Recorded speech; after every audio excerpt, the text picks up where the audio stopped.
আমাদের শরীরকে সুস্থ রাখার জন্য প্রয়োজন হলো পুষ্টি, অর্থাৎ এটা আমরা বলতে পারি আমাদের যে সব শারীরবৃত্তীয় প্রক্রিয়া চলতে থাকে সেই সমস্ত শারীরবৃত্তীয় প্রক্রিয়া পুষ্টি ছাড়া একদম অসম্ভব।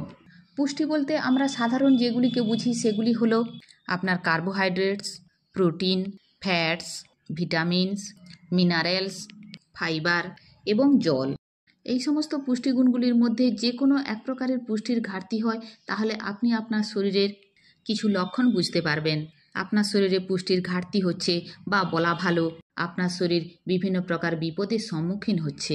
আজ আমি আপনাদের সাথে বিশেষ এক প্রকারের ভিটামিন নিয়ে আলোচনা করব, যে ভিটামিনের ঘাটতির জন্য মুখে ঘা, হাত ও পা ঝিনঝিন করা, এই রকম ধরনের এমন কিছু ছোটোখাটো লক্ষণ প্রাথমিক পর্যায়ে দেখতে পাওয়া যায়। সেই লক্ষণগুলো আমরা অনায়াসে অবহেলা করি। দীর্ঘদিন ধরে ভিটামিনের এরকম ঘাটতি থাকে তাহলে আপনার শরীর সম্পূর্ণভাবে রক্তশূন্য হয়ে যেতে পারে। আপনার শরীরের বিভিন্ন অঙ্গের সেল ধীরে ধীরে নষ্ট হয়ে যেতে থাকে। মেটাবলিক ডিজঅর্ডারের মতো সমস্যা শরীরে দেখতে পাওয়া যায়। আমাদের মেরুদণ্ড বা স্পাইনাল কর্ডের বিভিন্ন প্রকারের সমস্যা দেখতে পাওয়া যায়। ফলে সেই মানুষটি কিন্তু পঙ্গু পর্যন্ত হয়ে যেতে পারে। আজকের এই ভিডিওতে আপনাদের সাথে বিশেষ এই ভিটামিন নিয়ে আলোচনা করব। আমরা প্রথমে আলোচনা করব যে ভিটামিনের ঘাটতি যদি আপনার শরীরে হয় তাহলে প্রাথমিকভাবে কোন কোন লক্ষণ দেখতে পাওয়া যেতে পারে, এবং তার সাথে সাথে আরও আলোচনা করব যদি এই ভিটামিনের ঘাটতি আপনার শরীরে হয়েছে বলে আপনি বুঝতে পারেন তাহলে কোন কোন খাবারগুলি ভিটামিনের পরিপূরক, অর্থাৎ কোন খাবারগুলি খাদ্য তালিকায় যুক্ত করলে এই ভিটামিনের ঘাটতি আপনার শরীরের থেকে মিটে যাবে এবং এই সমস্যাগুলো থেকে আপনি দূরে থাকতে পারবেন। ভিডিওটির শেষ পর্যন্ত মনোযোগ সহকারে দেখুন এবং শুনুন, এবং দরকারি ভিটামিনটির ডেফিসিয়েন্সি সম্পর্কে খুঁটিনাটি জেনে নিন। দেখুন, ভিটামিনের কথা বললে সর্বপ্রথম যে সমস্ত ভিটামিনগুলির কথা আমাদের মাথায় আসে সেগুলি হলো vitamin A, vitamin D, vitamin E, vitamin K, vitamin C. কিন্তু ভিটামিন বি12 এমন এক ধরনের ভিটামিন যে ভিটামিন নিয়ে আমরা সচরাচর চর্চা করি না। এই ভিটামিন বি12-এর ঘাটতি যদি আপনার শরীরে হয়ে যায় সেক্ষেত্রে আমাদের শরীরের কত বড় ক্ষতি হতে পারে সেটা কিন্তু আমাদের কল্পনার বাইরে। এখন আমরা এক এক করে জেনে নেব যে ভিটামিন বি12-এর ঘাটতি যদি আপনার শরীরে হয় তাহলে কি কি সিমটমস দেখতে পাওয়া যেতে পারে। সর্বপ্রথম যে লক্ষণটি দেখা দেবে, কম কাজ করে বা কাজ না করেও আপনার ক্লান্তি বোধ হতে পারে এটি ভিটামিন বি12-এর ঘাটতি। তার কারণ আমরা একটু আগেই আলোচনা করলাম, ভিটামিন বি12-এর ঘাটতি হলে আমাদের শরীরে যে সমস্ত কোষগুলি থাকে সেই কোষগুলির অ্যাক্টিভিটি কমে যায়, অর্থাৎ কাজ কমে যায়। কোষগুলি ধীরে ধীরে নষ্ট হতে শুরু করে। এছাড়া আমাদের শরীরে ভিটামিন বি12-এর ঘাটতির জন্য আমাদের শরীরে ম্যাচিওর হেলদি আরবিসি, অর্থাৎ পরিপুষ্ট লোহিত রক্তকণিকার মাত্রা কমে যায়। এই সমস্ত লোহিত রক্তকণিকা আমাদের পুরো শরীরে অক্সিজেনকে বহন করে নিয়ে যায়। এই লোহিত রক্তকণিকার মাত্রা আমাদের শরীরে কমে যাওয়ার জন্য আমাদের পুরো শরীরের মধ্যে অক্সিজেনেরও ঘাটতি হয়। এই অক্সিজেনের ঘাটতি হওয়ার জন্যই কিন্তু অল্প স্বল্প কাজ করে হাঁপিয়ে উঠি, ক্লান্তি লাগে এবং ঘুম ঘুম ভাব লাগে। আবার মনে করুন আপনি দেখছেন যে আপনার ত্বক ফ্যাকাশে হয়ে গেছে বা হলুদ বর্ণের হয়ে গেছে, সেক্ষেত্রেও কিন্তু ভিটামিন বি12-এর ঘাটতি হতে পারে।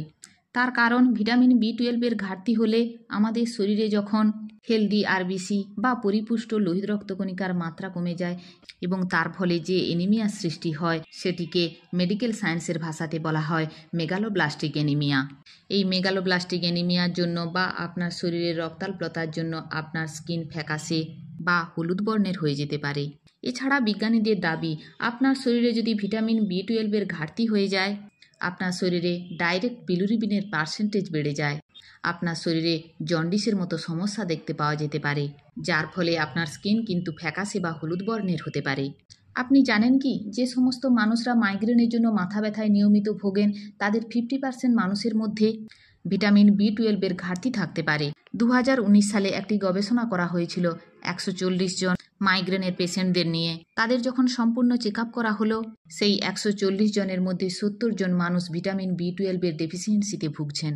তাই আপনি যদি মাইগ্রেনের সমস্যায় দীর্ঘদিন ধরে ভুগছেন তাই অবশ্যই ভিটামিন বি12-এর ঘাটতি রয়েছে কিনা একবার চেক করে নেবেন। আবার মনে করুন আপনি খেয়াল করলেন যে আপনার কোনো আপনজন বেশ কিছুদিন ধরে ডিপ্রেশনের সমস্যায় ভুগছেন।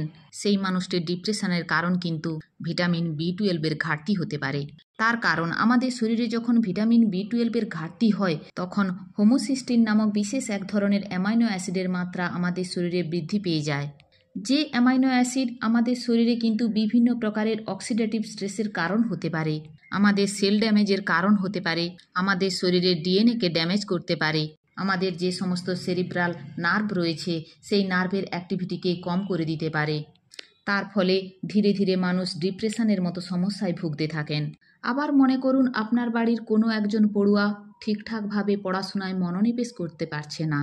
সে পড়াশোনা করছে, সেই পড়াশোনা করে রাখা জিনিসগুলো সে মনে রাখতে পারছে না বা ভুলে যাচ্ছে, অর্থাৎ তার স্মৃতিশক্তি ধীরে ধীরে কমে যাচ্ছে। এই সমস্ত লক্ষণগুলি কিন্তু ভিটামিন বি12-এর ঘাটতির জন্য হতে পারে। আবার মনে করুন আপনি খেয়াল করলেন যে হঠাৎ করে আপনার জিভের মধ্যে ব্যথা, দেখছেন আপনার জিভ ফুলে রয়েছে, জিভের কোনায় একটা দুটো জায়গায় আপনি ঘা অনুভব করছেন, যেটিকে মেডিকেল সায়েন্সের ভাষাতে বলা হয় গ্লসাইটিস। বা তার সাথে সাথে আপনার যদি স্টোমাটাইটিসের মতো সমস্যা রয়েছে, স্টোমাটাইটিস বলতে আপনার মুখের ভিতরে, মনে করুন আপনার গালের মধ্যে, আপনার জিভের নিচের অংশে, তালুর মধ্যে, এই সমস্ত জায়গায় যদি আপনি ঘা অনুভব করছেন, ব্যথা অনুভব করছেন, এই সমস্যা যদি আপনার দীর্ঘদিন ধরে হচ্ছে, সেক্ষেত্রেও কিন্তু ভিটামিন বি12-এর ঘাটতির একটি লক্ষণ হতে পারে। আপনার হাতের পাতা, পায়ের পাতা, হাতের আঙুল, পায়ের আঙুল যদি মাঝে মাঝে ঝিনঝিন করে, কিছু সময় বসে থাকলে আপনার পা ঝিনঝিন করতে শুরু করে, আপনার পা অবশ হয়ে যায়, এরকম সমস্যা যদি আপনি দীর্ঘদিন ধরে দেখছেন, এই সমস্ত লক্ষণগুলিও কিন্তু ভিটামিন বি12-এর ঘাটতির জন্য হতে পারে। ভিটামিন বি12-এর ঘাটতির জন্য আমাদের শরীরে মোটর ও সেন্সরি যে নার্ভ রয়েছে সেই নার্ভের মধ্যে খুব খারাপ প্রভাব পড়ে। তার ফলে মাঝে মাঝে আপনার মাসেল ক্রাম্পের মতো সমস্যা দেখতে পাওয়া যায়। আবার আমাদের চোখের মধ্যে যে সমস্ত অপটিক নার্ভগুলি রয়েছে সেই অপটিক নার্ভগুলি শুকিয়ে যাওয়া, অপটিক নার্ভগুলি ধীরে ধীরে ড্যামেজ হয়ে যাওয়া, এগুলিও কিন্তু ভিটামিন বি12-এর ঘাটতির জন্য হতে পারে। অর্থাৎ আমি এতক্ষণ ধরে যে সমস্ত লক্ষণগুলির কথা বললাম, সেই সমস্ত লক্ষণগুলির মধ্যে কোনো একটি বা দুটি লক্ষণ আপনার মধ্যে দেখতে পাচ্ছেন, তবে অবশ্যই চিকিৎসকের সঙ্গে পরামর্শ করুন এবং নির্ণয় করার চেষ্টা করুন যে আপনার শরীরে ভিটামিন বি12-এর ঘাটতি নেই তো। এখন প্রশ্ন হলো যে আমার শরীরে যে সমস্ত লক্ষণগুলির মধ্যে বেশ কিছু লক্ষণ দেখতে পাওয়া যাচ্ছে, তার ফলে আমি সন্দেহ করছি আমার শরীরে ভিটামিন বি12-এর ঘাটতি হতে পারে। তাহলে সেই ঘাটতি মেটানোর একমাত্র উপায় কি মেডিসিন? আপনাদের জানিয়ে রাখি যে এমন কিছু কিছু খাবার রয়েছে যে খাবারগুলি যদি আপনার খাদ্য তালিকায় যুক্ত করতে পারেন, তাহলে খুব সহজেই কিন্তু এই ভিটামিন বি12-এর ঘাটতি থেকে আপনি মুক্তি পেতে পারেন। ভিটামিন বি12-এর সব থেকে ভালো সোর্স হলো যে কোনো প্রকারের অ্যানিম্যাল প্রোটিন। এই অ্যানিম্যাল প্রোটিন বলতে সমস্ত প্রকারের মাংস, সমস্ত প্রকারের মাছ, সমস্ত প্রকারের ডিম, এ সমস্ত খাবারের মধ্যে প্রচুর পরিমাণে ভিটামিন বি12 পাওয়া যায়। এছাড়াও আপনাদের অবশ্যই জেনে রাখা উচিত সমস্ত প্রকারের প্রাণীর লিভারের মধ্যে প্রচুর পরিমাণে ভিটামিন বি12 পাওয়া যায়। হয়তো আপনি শুনলে আশ্চর্য হয়ে যাবেন, যে কোনো পশু পাখির 100 গ্রাম লিভার আপনি যদি খেতে পারেন, তার মধ্যে যত পরিমাণ ভিটামিন বি12 রয়েছে সেটি আপনার এক সপ্তাহের ভিটামিন বি12-এর পরিপূরক। তাই আপনি যদি আপনার ভিটামিন বি12-এর ঘাটতি মেটানোর জন্য আপনি লিভার মিট খাচ্ছেন, সেক্ষেত্রে সপ্তাহে একদিন 100 গ্রাম লিভার মিট কিন্তু যথেষ্ট। মাছের মধ্যেও প্রচুর পরিমাণে ভিটামিন বি12 পাওয়া যায়। 100 গ্রাম মাছ যদি আপনি সারাদিনে খেতে পারেন, সেই 100 গ্রাম মাছের মধ্যে যত পরিমাণ ভিটামিন বি12 রয়েছে সেটি আপনার সারাদিনের ভিটামিন বি12-এর ঘাটতি মেটাতে পারে। তার সাথে সাথে একটি ডিমের মধ্যে যত পরিমাণ ভিটামিন বি12 রয়েছে সেই ভিটামিন বি12 আপনার সারাদিনের ভিটামিন বি12-এর ঘাটতির 25% কিন্তু মেটাতে পারবে। অর্থাৎ আপনি যদি শুধুমাত্র ডিম খেয়ে ভিটামিন বি12-এর ঘাটতি মেটাতে চান, সেক্ষেত্রে কুসুমসহ সারাদিনে 4টি ডিম আপনাকে খেতে হবে। এখন প্রশ্ন হলো, আমাদের ভারতে বা বাংলাদেশে এরকম প্রচুর মানুষ রয়েছে যারা শাকাহারী, অর্থাৎ তারা মাছ, মাংস বা ডিম খান না, তাহলে তাদের শরীরে ভিটামিন বি12-এর ঘাটতি মিটবে কিভাবে? সেক্ষেত্রে আপনাদের অবশ্যই কিন্তু দুধকে খাদ্য তালিকায় যুক্ত করতে হবে। আপনি সারাদিনে যদি 1 গ্লাস দুধ খেতে পারেন, সেই 1 গ্লাস দুধে যত পরিমাণ ভিটামিন বি12 থাকে সারাদিনের ঘাটতির 50% পর্যন্ত কভার করতে পারবে। স্প্রাউট বা অঙ্কুরিত দানাশস্যর মধ্যেও প্রচুর পরিমাণে কিন্তু ভিটামিন বি12 পাওয়া যায়। অঙ্কুরিত দানাশস্য বলতে আমরা গোটা মুগকে যদি আপনি অঙ্কুরিত করে খেতে পারেন, ছোলাকে অঙ্কুরিত করে খেতে পারেন, গোটা মসুরকে অঙ্কুরিত করে খেতে পারেন, গমকে অঙ্কুরিত করে খেতে পারেন। এই সমস্ত দানা শস্যকে যদি আপনি অঙ্কুরিত করে খেতে পারেন, সেই অঙ্কুরিত শস্য দানাও আপনার শরীরে ভিটামিন বি12 ঘাটতিকে মেটাতে পারে। এছাড়াও ফল বলতে আপনি আপেল খেতে পারেন, কলা খেতে পারেন, আপনি কমলালেবু খেতে পারেন, ব্লুবেরি খেতে পারেন, আম খেতে পারেন। এই সমস্ত ফলের মধ্যে প্রচুর পরিমাণে ভিটামিন বি12 রয়েছে।